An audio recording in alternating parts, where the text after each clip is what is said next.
Good afternoon everyone, कैसे हैं आप सभी का स्वागत है हमारे चैनल RW पर। मैं आरुषि, जल्दी से आ जाइए और आज का सेशन स्टार्ट करते हैं। कल मैंने आपको क्या पढ़ाया था? कल शायद हमने विंध्याचल पर्वत श्रेणी पढ़ाई थी ना, तो इसके आगे का सेशन स्टार्ट करते हैं और आ जाइए सभी बिल्कुल जल्दी से, फटाफट।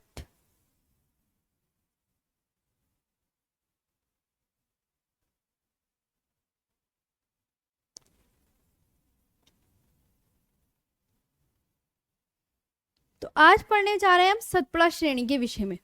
Okay, good afternoon everyone, good afternoon, कैसे हैं आप सभी? चलिए तो आज का सेशन स्टार्ट करते हैं। सबसे पहले आज मैं पढ़ाने जा रही हूँ सतपुड़ा के विषय में। Satpura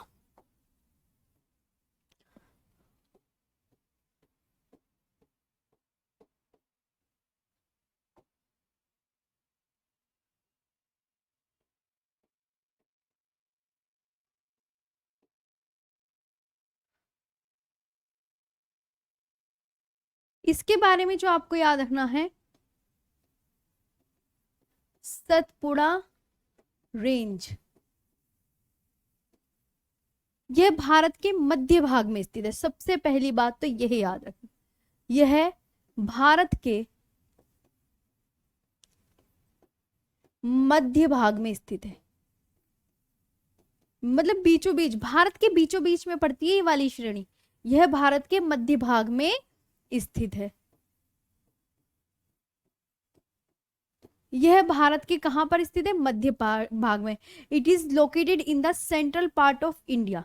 it is located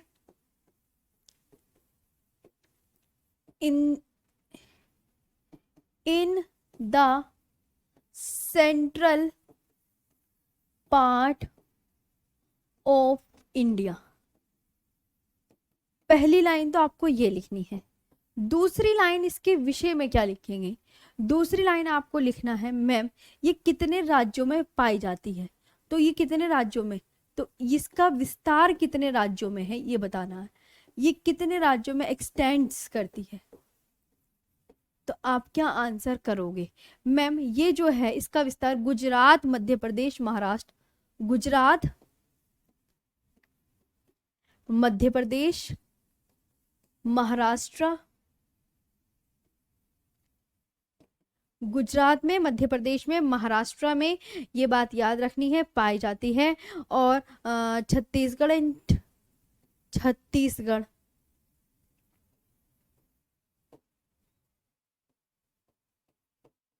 Chhattisgarh और छोटा नागपुर पठार।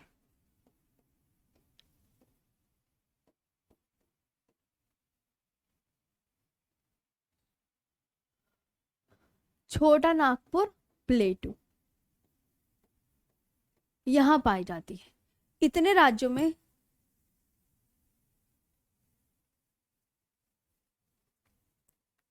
छोटा नागपुर प्लेटू में। अब आपको एक बात मैं अच्छे से बता दूं, मैम इसका जो एक्सटेंड है इतने राज्यों में फैली हुई है। सतपुड़ा श्रेणी को 3 भागों में डिवाइड करके पढ़ते हैं, ऐसे करके। ये पर्वत है सपोज करो सतपुड़ा श्रेणी वाला, और इसे 3 भागों में डिवाइड करके पढ़ते हैं। इसका जो पूर्वी भाग है इसे क्या कहते हैं? इसके पूर्वी भाग को क्या कहते हैं? सतपुड़ा श्रेणी को कितने भागों में विभाजित करके पढ़ते हैं? 3 में। इसके पूर्वी भाग को, इसके पश्चिमी भाग को क्या कहते हैं? आप बोलोगे मैम इसके पश्चिमी भाग को क्या कहते हैं? राजपीपला हिल्स कहते हैं। राजपीपला हिल्स कहते हैं। ओके, सतपुड़ा श्रेणी को कितने भागों में डिवाइड करके पढ़ते हैं? 3 भागों में। चाहे तो अपनी कॉपी में लिख लेना यहाँ पे कि सतपुड़ा श्रेणी को, यहाँ लिखेंगे सतपुड़ा श्रेणी को, सतपुड़ा श्रेणी को 3 भागों में, 3 भागों में विभाजित करके पढ़ते हैं। विभाजित करते हैं सतपुड़ा श्रेणी को कितने भागों में? कि एक तो मैम वेस्ट का पार्ट क्या बोलते हैं? तो आप बोलोगे मैम राजपीपला हिल्स। मध्य का भाग बोलते हैं महादेव पर्वत, और पूर्व का भाग क्या बोलते हैं? मैम मेकाल रेंज बोलते हैं। मेकाल रेंज बोलते हैं। ओके, अब यहाँ पे पूछा जाता है मेकाल रेंज की सबसे ऊंची चोटी अमरकंटक। हमेशा याद रखना, मेकाल रेंज की सबसे ऊंची चोटी अमरकंटक। बहुत अच्छे से याद रखो। मेकाल बताओ, मेकाल रेंज की सबसे ऊंची चोटी अमरकंटक, और अमरकंटक से मेकाल रेंज की सबसे ऊंची चोटी है ये। ओके, मेकाल रेंज की मैंने आपसे कहा, मुझे बताओ मेकाल रेंज की सबसे ऊंची चोटी अमरकंटक। ठीक है, मेकाल रेंज की सबसे ऊंची चोटी अमरकंटक। अमरकंटक से कौन सी दो नदियां निकलती हैं? नर्मदा व सोन नदियां निकलती हैं। कौन सी? नर्मदा व सोन नदियां निकलती हैं। तो ये वाली बात याद हो गई। अमरकंटक से कौन सी नर्मदा व सोन नदियां निकलती है, ये आपको बहुत अच्छे से याद करना है। अमरकंटक, मेकाल रेंज की सबसे ऊंची चोटी मैंने क्या बोला? बताओ, मेकाल रेंज की सबसे ऊंची चोटी मैंने क्या बोला? तो आप बोलोगे मैम मेकाल रेंज की सबसे ऊंची चोटी अमरकंटक है। अमरकंटक से कौन सी दो नदियां निकलती हैं? नर्मदा व सोन नदियां निकलती हैं। नर्मदा व सोन नदियां निकलती हैं। नर्मदा व सोन नदियां निकलती हैं। हाँ, नर्मदा व सोन नदियां, वेरी गुड। और महादेव पर्वत की जो सबसे ऊंची चोटी है, इसकी पीक बता दो कौन सी है? तो इसकी चोटी का नाम है, आप बोलोगे मैम महादेव पर्वत की धूपगढ़। धूपगढ़। तुम्हें एक और बात मैं बताती हूँ, यहाँ पे नोट करके लिख लो, नोट करके।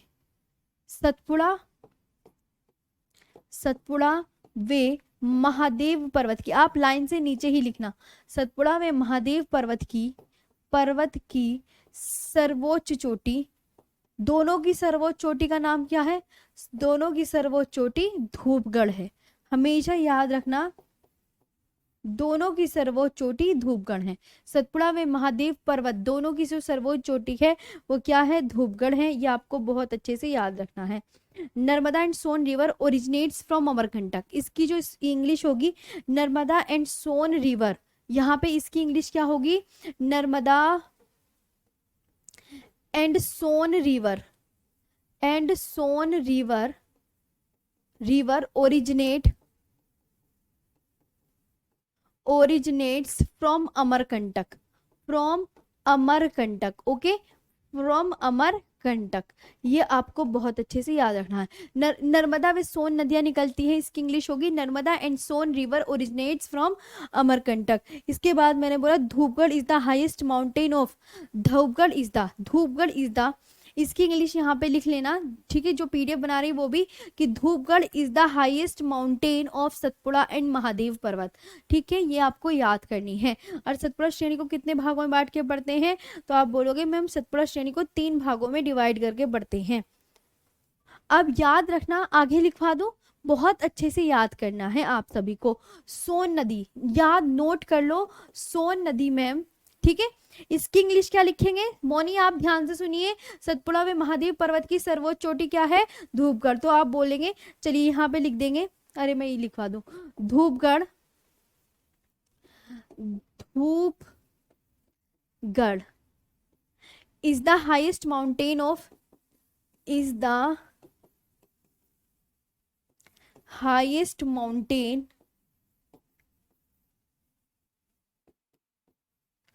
Highest mountain of Satpura and Mahadev, Satpura and Mahadev, ये याद रखना है। धूपगढ़, बच्चों धूपगढ़ की हाइट कितनी है? 1350 मीटर हाइट है। ये पूछा जाता है धूपगढ़ की हाइट, तो धूपगढ़ की हाइट प्लीज याद कर लो, 1350 मीटर हाइट की है। पूछा जाए धूपगढ़ कितने हाइट की है, तो आप बोलोगे 1350 मीटर हाइट की है। एक और बात याद रखना कि मैम सोन नदी उत्तर दिशा में बहती है। सोन नदी, हमेशा याद रखना, सोन नदी किस दिशा में बहती है? सोन नदी उत्तर दिशा में बहती है। बच्चों हमेशा याद रखना, सोन नदी किस दिशा में बहती है? सोन नदी उत्तर दिशा में बहती है। बहुत इंपॉर्टेंट क्वेश्चन है कि सोन नदी किस दिशा में बहती है, तो सोन नदी उत्तर दिशा में, इसको बहुत इंपॉर्टेंट। और अमरकंटक से कौन सी नदियां निकलती हैं? अमरकंटक से नर्मदा व सोन नदियां निकलती है। Son river flows in the north direction, flows in the north direction, ठीक ठीक है, ये आपको बहुत अच्छे से याद करना है। इसके बाद जो बात आती है नेक्स्ट, वो कौन सी आती है, यहाँ पे आपको याद हो गया मैम। अब सतपुड़ा पर्वत कैसा है, तो आप बोलोगे मैम सतपुड़ा पर्वत एक ब्लॉक पर्वत है। ये भी बहुत पूछा जाता है कि सतपुड़ा पर्वत कैसा है, ब्लॉक पर्वत है, हमेशा याद रखना ब्लॉक पर्वत है। सतपुड़ा में विंध्याचल तो ब्लॉक पर्वत है। ओके, ये आपको बहुत अच्छे से याद करना है। और मैं सुबह ना, सतपुड़ा पर्वत ब्लॉक पर्वत है तो इसे याद रखेंगे, Satpura mountain is a block mountain. Mountain को ना मैंने छोटे में ऐसे लिख दिया, ब्लॉक माउंटेन। ओके, ये हो गया आपका। अब आती है दूसरी बात। मैम दूसरी बात इसमें जो हमें याद करनी है कि सतपुड़ा पर्वत और सतपुड़ा पर्वत, सतपुड़ा पर्वत श्रेणी याद रखना, सतपुड़ा पर्वत श्रेणी, सतपुड़ा पर्वत श्रेणी किन दो नदियों के बीच स्थित है, तो सतपुड़ा पर्वत श्रेणी किन दो नदियों का बीच जल विभाजक का कार्य करती है, तो सतपुड़ा पर्वत श्रेणी नर्मदा व तापी, नर्मदा व तापी नदियों के बीच स्थित है। पता है ना, नदियों के बीच स्थित है। पूछा जाता है कि ये कहाँ पर स्थित है। देखो सबसे पहले तो आपको मैंने क्या बताया था, सबसे पहले तो बताया था विंध्याचल माउंटेन है, उसके नीचे कौन सी नदी बह रही है, नर्मदा रिवर बह रही है, और इसके नीचे कौन सा पर्वत है, सतपुड़ा पर्वत है, और इसके नीचे कौन सी नदी बह रही है, तापी रिवर बह रही है। तो जो सतपुड़ा पर्वत है वो नर्मदा व तापी नदियों के बीच स्थित है। सतपुड़ा पर्वत जो है नर्मदा और तापी नदियों के बीच पानी को मिलने नहीं देता, ये नर्मदा और तापी नदियों के पानी का जल विभाजक का काम करते हैं। सब बुक में हाइट अलग अलग होती है तो इसकी टेंशन लेने की जरूरत नहीं है, लेकिन ये जो है ये ISPCS की बुक से ही मैं देख के आपको बताती हूँ, आप टेंशन मत लीजिए। ये जो हाइट है बिल्कुल सही है, 1350 मीटर हाइट की ही है आपकी धूपगढ़। ओके, बहुत अच्छे से। तो मैंने एक एक चीज आपको, अब बच्चों आपसे मैं अगर देखो, अगर मैं आपको पढ़ा रही हूँ तो आपका एक फर्ज बनता है। फर्ज क्या बनता है, जैसे मैंने आपको यहाँ लिखा कि सतपुड़ा पर्वत कैसा पर्वत है, तो आपको समझ तो आ गया होगा। अगर आप नोट्स नहीं बना रहे हैं तो आप बोलेंगे मैम ये ब्लॉक पर्वत है। फिर मैंने यहाँ पे आपको समझाया सोन नदी किस दिशा में बहती है, विच डायरेक्शन में बहती है, तो आप यहाँ पे बोलेंगे मैम सोन नदी इस दिशा में बहती है, उत्तर दिशा में। किस दिशा में, उत्तर दिशा में बहती है। धूपगढ़ की हाइट बहुत एग्जाम में पूछी जाती है। धूपगढ़ कैसी, 1350 मीटर हाइट की है। ब्लॉक पर्वत आपको याद रखना है, ये खिंचाव जो दो पर्वतों के बीच जो खिंचाव होता है ना उससे बनते हैं।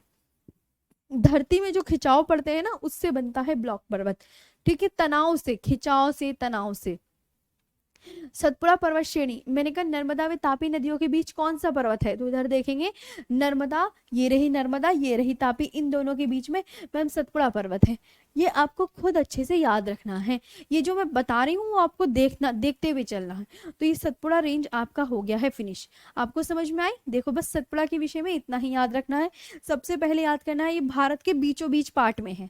सतपुड़ा जो है आपकी कहाँ पर है, ये मध्य भाग में स्थित है। इसका विस्तार कितने राज्यों में, तो आपने विस्तार इतने राज्यों में लिख दिया कि मैम गुजरात में, MP में, महाराष्ट्र में, छत्तीसगढ़ में, छोटा नागपुर, पठार में। और इसके बाद सतपुड़ा श्रेणी को हम कितने भागों में डिवाइड करके पढ़ते हैं, 3 भागों में डिवाइड करके पढ़ते हैं। ये बना दिया मैंने। आप सपोज करो ये आपका कौन सा पर्वत है, ये आपका सतपुड़ा पर्वत है, और सतपुड़ा पर्वत को हम 3 भागों में डिवाइड करके पढ़ते हैं, 1 2 3। तो मेकाल रेंज की सबसे ऊंची चोटी, ये मेकाल रेंज की सबसे ऊंची चोटी अमरकंटक है, अमरकंटक। ओके, और ये अमरकंटक, महादेव पर्वत की सबसे ऊंची चोटी धूपगढ़, और यहाँ पे सतपुड़ा में महादेव पर्वत की सबसे ऊंची चोटी धूपगढ़ है। यहाँ पे लिखा Dhupgarh is the highest mountain peak of Satpura. यहाँ पे धूपगढ़ की हाइट बच्चों आपको याद करनी है बहुत अच्छे से, 1350 मीटर हाइट की है। सोन नदी किस दिशा में बहती है, Son river flows in which direction, तो आप बोलोगे Son river flows in the north direction. Satpura पर्वत कैसा पर्वत है, ब्लॉक पर्वत है, ब्लॉक पर्वत, माउंटेन ब्लॉक। सतपुड़ा पर्वत श्रेणी नर्मदा व तापी नदियों के बीच, तापी या ताप्ती सेम ही है, तापी लिख दो या ताप्ती लिख दो सेम ही है, तापी ताप्ती नदियों के बीच स्थित है। अगर आपने ये क्वेश्चन भी कर लिया, क्योंकि आपके एग्जाम में सिर्फ 2-3 ही क्वेश्चन आएंगे ज्योग्राफी के, तो यही आपको बहुत अच्छे से याद करने हैं। 2-3 क्वेश्चन आएंगे, ज़्यादा नहीं आएंगे, तो आप ना यही याद कर लो, ज़्यादा टेंशन नहीं लेने का है। अब आते हैं छोटा नागपुर पठार। छोटा नागपुर पठार के विषय में अगला टॉपिक आता है बच्चा आपका, सतपुड़ा पर्वत हो गया है, विंध्याचल पर्वत हो गया है, अब आता है छोटा नागपुर पठार। छोटा नागपुर पठार, देखिए ध्यान से सुनिए, सपोज करो मैंने आपसे कहा ये छोटा नागपुर पठार है।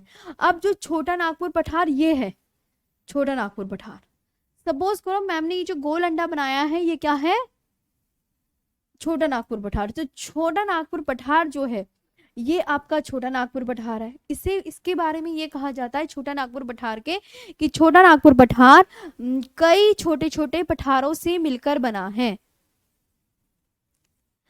छोटा नागपुर पठार, जी जी आप महेश बर्णवाल ले लो या कोई सी बुक ले लो, आपको इससे ज्यादा नहीं मिलेगा, आपको इससे ज्यादा नहीं मिलेगा। मैम एक कह रहा है मैम अपने हस्बैंड को दिखाओ ना प्लीज। हस्बैंड, अच्छा मैं मतलब काम कर रही हूँ, अब मैं अपने हस्बैंड को कह दूँ कि आप ऑफिस मत जाओ, आप घर पे बैठ के काम करो। अरे भाई जब मैं काम कर रही हूँ तो जाहिर सी बात है वो भी तो ऑफिस गए होंगे, मैं उन्हें कहाँ से दिखा दूँ, ऑफिस गए हुए हैं, ठीक है। हाँ ऐसे थोड़ी आप खाली बैठ के क्या करेंगे, नहीं नहीं खाली बैठा हुआ इंसान अच्छा नहीं लगता मेरे को काम करना चाहिए, अपने ऑफिस जाओ, आप बढ़िया हो वहीं पे रहो, है ना, शाम को लौट के आना चाहिए, वो सही है हस्बैंड दिखाओ मतलब कुछ भी, ये नहीं पता कि हस्बैंड सुबह सुबह कहाँ जाते हैं, सारे हस्बैंड तो ऑफिस जाते हैं, तो ऑफिस ही होंगे जाहिर सी बात है। छोटा नागपुर पठार कई छोटे छोटे पठारों से मिलकर बना है। इसके अंतर्गत कई पठार आते हैं, देखो यहाँ पे मैंने कहा एक तो इसके अंदर हजारीबाग का पठार है, एक मैम कोडरमा का पठार है, एक मैम रांची का पठार है। सपोज करो मैंने क्या सिखाया, छोटा नागपुर का पठार, ठीक है। तो छोटा नागपुर पठार के अंदर एक तो ये कौन सा पठार है, कोडरमा का पठार, कौन सा पठार है, कोडरमा का पठार है। और मैम इसके अंदर हजारीबाग पठार भी है, कौन सा पठार है, हजारीबाग पठार भी है। और इसके अंदर आपको याद रखना है मैम ये रांची का पठार भी है, रांची का पठार। अच्छा मैम इसके अंदर इतने, जी मैंने कहा छोटे छोटे पठार हैं, तो इसके अंदर आपको याद भी रखना है कि छोटा नागपुर पठार से कौन सी नदी निकलती है, सबसे मोस्ट इंपॉर्टेंट बात है ये, मैंने नदी निकाल दी, तो छोटा नागपुर पठार से कौन सी नदी निकली, तो आप क्या बोलोगे, दामोदर नदी निकलती है, कौन सी नदी, दामोदर नदी। छोटा नागपुर पठार से कौन सी नदी निकलती है, दामोदर नदी निकलती है। चलिए अब कहानी लिख दे, दामोदर नदी कहानी शुरुआत करें छोटा नागपुर पठार की। चलिए तो छोटा नागपुर पठार आपको जो याद रखना है मैम, छोटा नागपुर का पठार मुख्यतः झारखंड में है। छोटा नागपुर पठार का जो विस्तार है, विस्तार ये किस राज्य में पड़ता है, इसका एक्सटेंस बता दीजिए। तो आप बोलोगे मैम ये जो है ना विस्तार मुख्यतः झारखंड है, मुख्यतः झारखंड में स्थित है, मुख्यतः, पड़ता तो ये और भी राज्यों में है लेकिन सबसे ज्यादा पार्ट जो है मुख्यतः झारखंड में स्थित है, झारखंड में स्थित है, झारखंड में स्थित है। मेनली इन कहाँ पड़ता है, झारखंड में, मेनली इन झारखंड, मेनली इन झारखंड, झारखंड मतलब मैं घर पे बैठ के क्लास लूं, है ना मतलब आज तो मुझे बहुत हंसी आई आपकी बात पे है। चलिए आगे चलते हैं, इसके बाद छोटा नागपुर का पठार इतने में है। इसके बाद याद रखना है कि मैम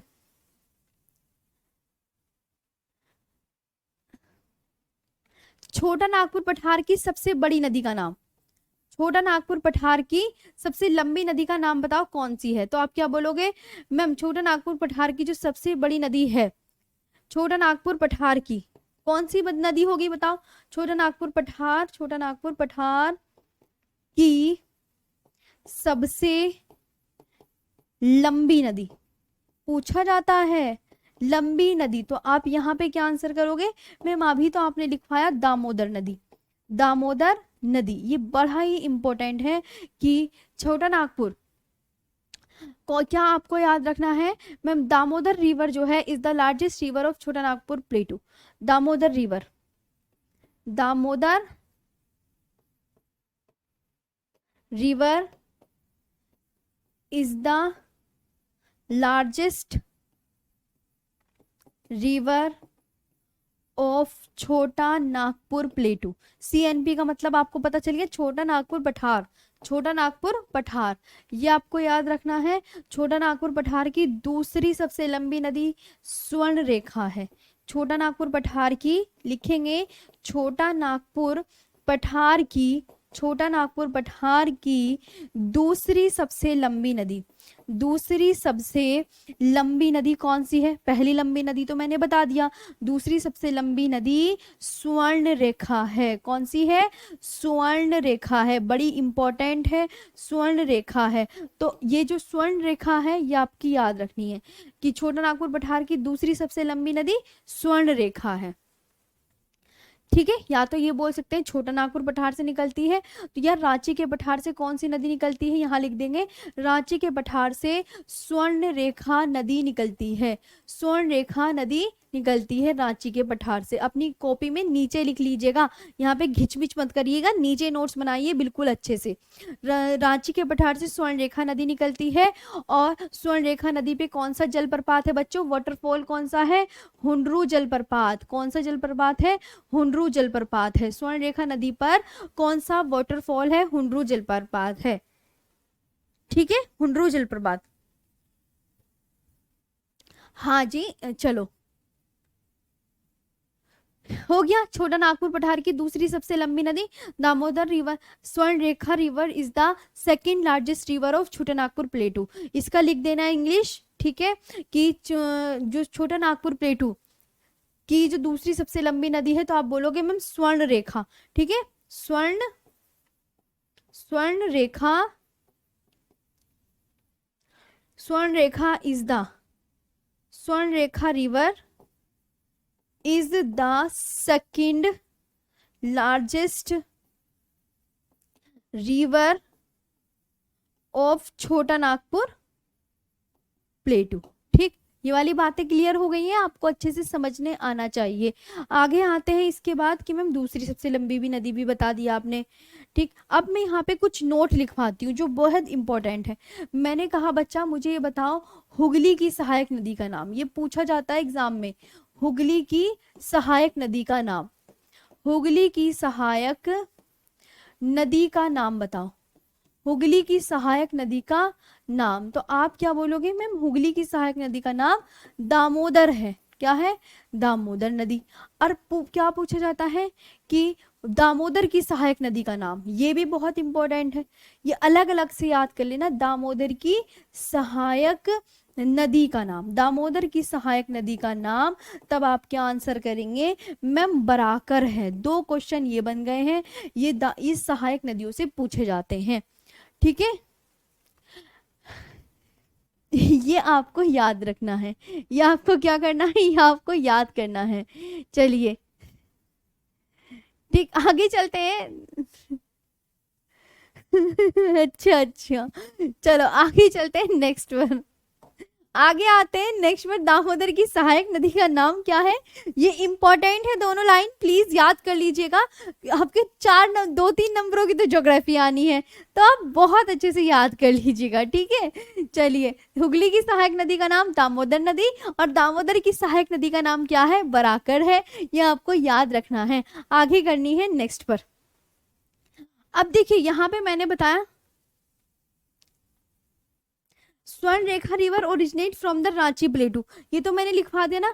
स्वर्ण रेखा रिवर याद रखना ma'am, Swarnarekha river originate from Ranchi plateau. यहाँ पे ये लिख लीजिएगा, जो स्वर्ण रेखा रिवर है, आप अपनी उंगली कॉपी में लिखना। ठीक है, रांची के पठार से स्वर्ण रेखा नदी निकलती है, तो Swarnarekha river originate from Ranchi plateau. इसकी इंग्लिश ये होगी, Swarnarekha river originate from Ranchi plateau. ठीक है, Swarnarekha river originate from Ranchi plateau, ये आपको बहुत अच्छे से याद रखनी है। और Hundru falls is on the Swarnarekha river. Hundru fall, कौन सा? हुंडरू। इसकी स्पेलिंग क्या होगी? तो आप बोलोगे ma'am Hundru fall, Hundru falls is on the Swarnarekha river. Hundru falls is on the Swarnarekha river, और जो Swarnarekha river originates from Ranchi plateau. दो की इंग्लिश यहाँ पे मैंने बता दी है, प्लीज लिख दीजिएगा। आगे चलते हैं नेक्स्ट पर। ठीक है, ये आपका हो गया। हाँ जी मैम, बस इतना ही आपसे वैसे छोटा नागपुर पठार के बारे में ये पूछा जाता है। और झारखंड के एक और नोट लिख लो, एक और नोट बहुत इंपॉर्टेंट है। झारखंड के कोडरमा जिले को, कोडरमा जिले को क्या कहा जाता है? कोडरमा जिले को अभर्क नगरी नगरी कहा जाता है, कहा जाता है। ये बेहद ही इंपॉर्टेंट हो जाता है। एक और बात आपको याद करके लिखनी है कि मैम अभर्क नगरी कहा जाता है, ये वाली बात हो गई, ये सब हो गया है। भारत का रूर प्रदेश किसे कहते हैं? भारत का रूर प्रदेश, भारत का रूर प्रदेश किसे कहते हैं? तो आप बोलोगे मैम छोटा नागपुर पठार को, छोटा नागपुर पठार को। भारत का रूर प्रदेश किसे कहते हैं? छोटा नागपुर पठार को कहते हैं भारत का रूर, क्योंकि खनिज ज्यादा मिलते हैं। खनिज की दृष्टि से जो छोटा नागपुर पठार है वो बहुत ज्यादा खनिज पाए जाते हैं छोटा नागपुर पठार में। इसलिए आपको क्या करना है कि इसलिए क्या बोलते हैं, इसे भारत का रूर प्रदेश बोलते हैं। भारत का रूर प्रदेश किसे बोलते हैं? छोटा नागपुर पठार को बोलते हैं। ठीक है, ये आपको बहुत अच्छे से याद करनी है। आगे आपको जो याद करना है, झारखंड के कोडरमा जिले को अभर्क नगरी, छोटा नागपुर पठार की जो सबसे ऊंची चोटी है, छोटा नागपुर पठार की, छोटा नागपुर पठार बताओ सबसे ऊंची चोटी, छोटा नागपुर पठार की सबसे ऊंची चोटी, highest peak of Chota Nagpur पठार, सबसे ऊंची चोटी बताइए, चोटी बता दीजिए क्या है? Highest peak of Chota Nagpur प्लेटू, highest peak of Chota Nagpur प्लेटू। तो आप क्या आंसर करेंगे मैम? छोटा नागपुर पठार की जो सबसे ऊंची चोटी है ना वो पारसनाथ है। क्या है? पारसनाथ। प्लीज कॉपी में लिख लीजिएगा, क्या है? पारसनाथ है। या और पारसनाथ की जो हाइट है, पारसनाथ पीक, ये आपको याद रखना है 1365 मीटर हाइट की है। Parasnath peak is the highest peak of Chota Nagpur प्लेटू, और इसकी जो हाइट है वो 1365 मीटर हाइट की है। Parasnath peak is the highest peak of Chota Nagpur प्लेटू, इसकी जो हाइट है वो 1365 मीटर है। लिख लिया, ये भी हो गया। अब आती है इसमें कि देखिए मैं आपको एक और चीज बताती हूँ। ये दामोदर नदी, दामोदर नदी से क्या निकाला जाता है? कौन सा खनिज निकाला जाता है? कोयला निकाला जाता है। कोयला बहुत इंपॉर्टेंट है। दामोदर नदी से कोयला निकाला जाता है। दामोदर नदी से क्या निकाला जाता है? कोयला निकाला जाता है। दामोदर नदी से क्या निकाला जाता है? ठीक है, कोयला। सबसे इंपॉर्टेंट बात बहुत ही अच्छे से याद रखनी है। आगे आते हैं। और अमरकंटक की ऊंचाई 1065। यहाँ पे मैं एक चीज और बताती हूँ, देखो बच्चों, ये तो आपका हो गया ना, ये सारा बढ़िया से। अब देखो मैं तुम्हें एक चीज बताती हूँ, मैंने कहा यहाँ पे अगर पूछे, एक मिनट बच्चों देख के आती हूँ।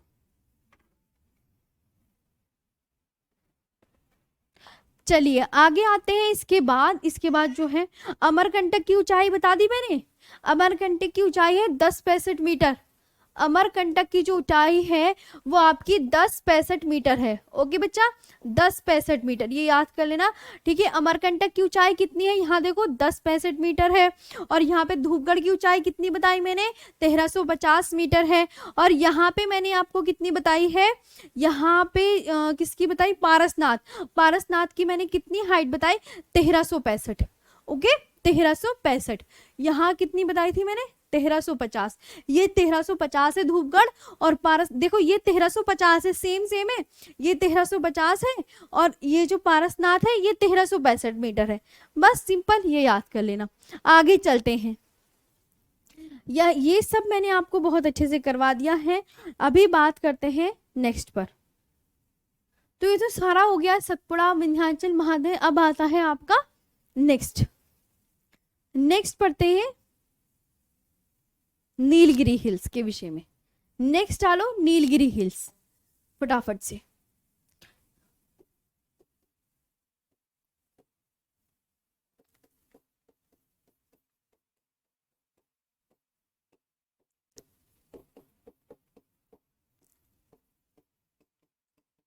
सबसे पहले नीलगिरी पहाड़ी का विस्तार 3 राज्यों में पाया जाता है। ये आपको 3 राज्यों में मिलेगी, तो क्या बोलना है? नीलगिरी पहाड़ी का विस्तार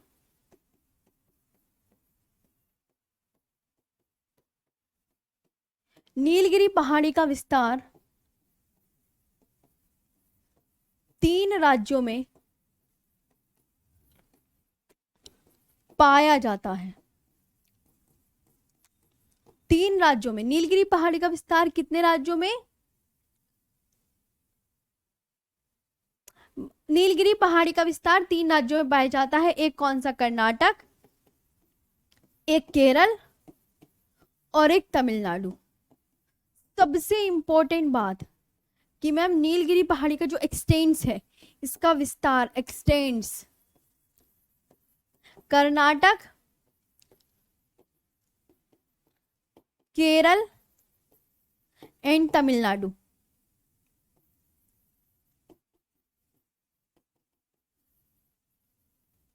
ओके, बढ़िया। नीलगिरी पहाड़ी का विस्तार 3 राज्यों में पाया जाता है।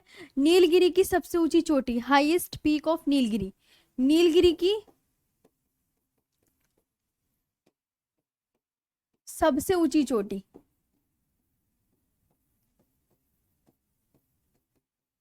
नीलगिरी की सबसे ऊंची चोटी बता दीजिए कौन सी है?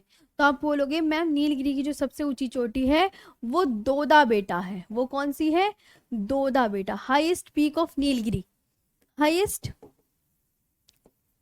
Peak of Nilgiri. तो आप क्या बोलोगे मैम? दोदा बेटा है। कितनी हाइट की है? बहुत इंपॉर्टेंट है, 2637 मीटर हाइट की है। दो, जैसे धूपगढ़ में 13 था ना, आगे चलते हैं, 2637 मीटर हाइट की है। ओके, ये आपको याद रखना है। प्रसिद्ध पर्यटक स्थल उड़ी उड़ी ऊटी, ऊटी या उदक मंडल। ऊटी का दूसरा नाम क्या है? उदक मंडल। ऊटी या उदक मंडल नीलगिरी पहाड़ी पर स्थित है। नीलगिरी पहाड़ी पर स्थित है। ऊटी या उदक मंडल कहाँ पर स्थित है? नीलगिरी पहाड़ी पर। ऊटी या उदक मंडल कहाँ पर है? तो आप क्या बोलोगे मैम? नीलगिरी पहाड़ी पर स्थित है। The famous tourist spot, the famous tourist spot, spot कौन सा? आप बोलोगे द फेमस टूरिस्ट स्पॉट उदक मंडल।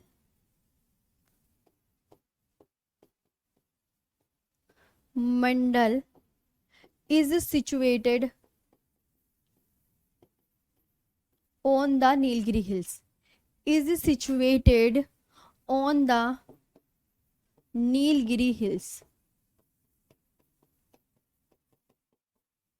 ये याद रखनी है, is situated on the Nilgiri hills. अब एक बात और याद करके रख लीजिए, देखो ये आपने लिख लिया, इससे पहले लिख लीजिए बहुत अच्छे से, ठीक है? कि नीलगिरी पहाड़ी का विस्तार कितने राज्यों में पाया जाता है? आप बोलोगे मैम नीलगिरी पहाड़ी का विस्तार 3 राज्यों में पाया जाता है। कितने राज्यों में? 3 राज्यों में। उन 3 राज्यों के नाम क्या है बताइए? नीलगिरी पहाड़ी आपको 3 राज्यों में मिलेगी। अब ये जो दोदा बेटा किस राज्य में मिलेगी ये भी पूछा जाता है। दोदा बेटा आपकी तमिलनाडु राज्य में स्थित है।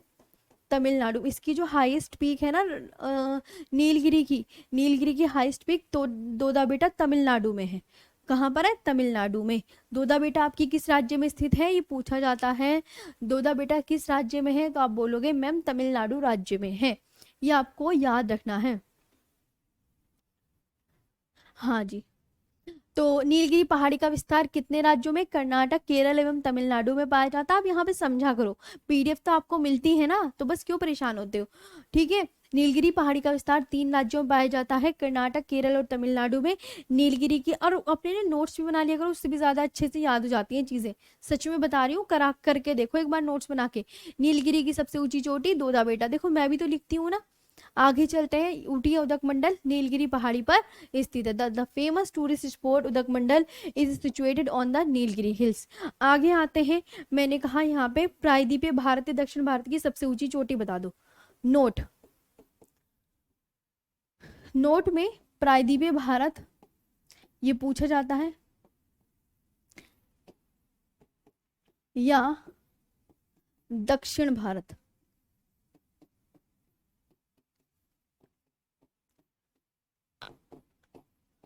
की सबसे ऊंची चोटी, सबसे ऊंची चोटी बता दीजिए। प्रायद्वीपीय भारत या दक्षिण भारत की सबसे ऊंची चोटी बता दीजिए क्या है। और मैंने आपसे पूछा प्रायद्वीपीय भारत, दो क्वेश्चन है, आंसर दो। प्रायद्वीपीय भारत या दक्षिण भारत की, दक्षिण भारत की दूसरी सबसे ऊंची चोटी, दूसरी सबसे ऊंची चोटी बता दीजिए क्या होगी। तो इसका आंसर प्रायद्वीपीय भारत या दक्षिण भारत की दूसरी सबसे ऊंची चोटी, आपको हमेशा याद रखना है मैम अनाईमुदी है। पहली तो अनाईमुदी है, इसकी हाइट कितनी है देखो, हाइट से पता चल जाएगा 2695। और वहीं प्रायद्वीपीय भारत या दक्षिण भारत की दूसरी सबसे ऊंची चोटी ये दोदा बेटा, दोदा बेटा की अभी हाइट मैंने क्या लिखवाई थी, 26 तो लिखवाया था जरूर, लेकिन आगे 37 लिखवाया था। तो ये आपको बहुत अच्छे से याद करनी है, ये दोनों बातें, ये दोनों बातें ये आपको याद करनी है। इसके बाद ये पूछा जाता है second highest peak of peninsular India, the highest peak of peninsular India और साउथ इंडिया, ये लिख लेना। द हाईएस्ट पीक ऑफ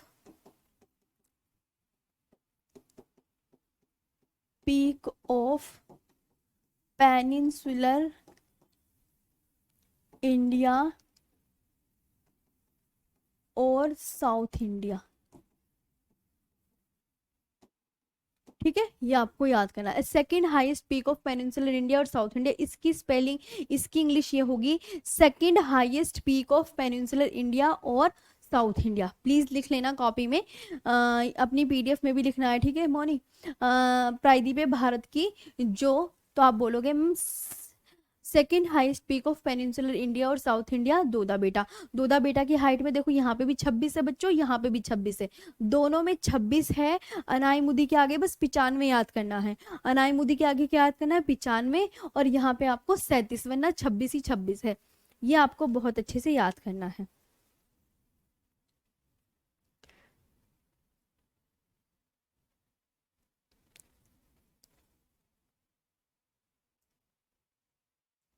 और कल आपका पढ़ाऊंगी, अरे क्या गिर गया, कल आपका पढ़ाऊंगी पश्चिमी घाट और पूर्वी घाट।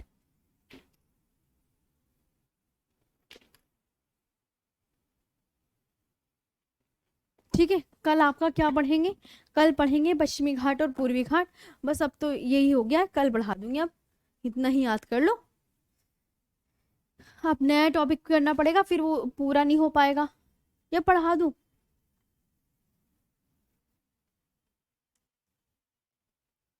ठीक है,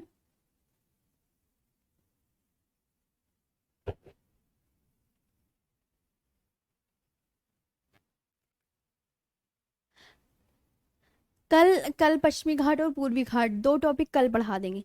उसके बाद आपकी नदियां स्टार्ट हो जाएंगी परसों को, परसों को नदियां स्टार्ट हो जाएगी। अनाईमुदी कहाँ है, केरल और तमिलनाडु की सीमा पर है, केरल और तमिलनाडु पे। ये तो कल लिखवाऊंगी, जब मैं पहाड़ियां पढ़वाऊंगी ना कल लिखवा दूंगी। ओके, चलिए तो है ना।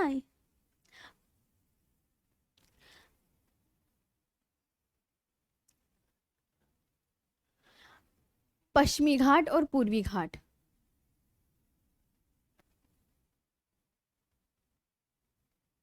चलिए तो आज का सेशन कैसे लगा जरूर बताइए। कल आपकी दो टॉपिक होंगे, पश्चिमी घाट और पूर्वी घाट, और परसों आपकी नदियां स्टार्ट हो जाएंगी। परसों आपकी क्या स्टार्ट हो जाएंगी, नदियां स्टार्ट हो जाएंगी।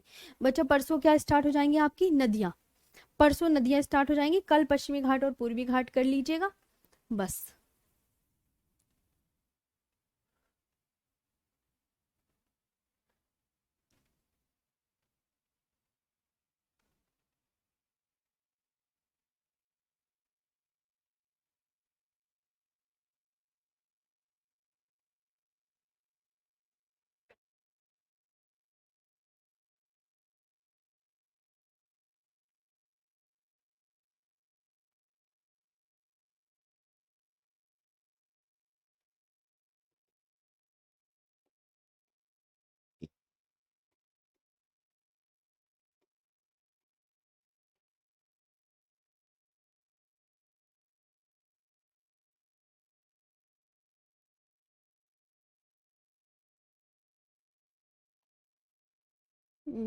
तो भी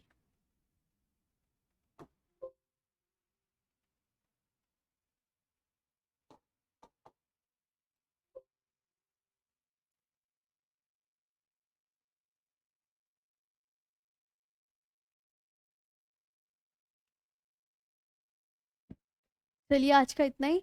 अच्छे से याद कर लिए, और ये याद कर लेना, कल आपका पश्चिमी घाट और पूर्वी घाट हो जाएगा, 2 टॉपिक।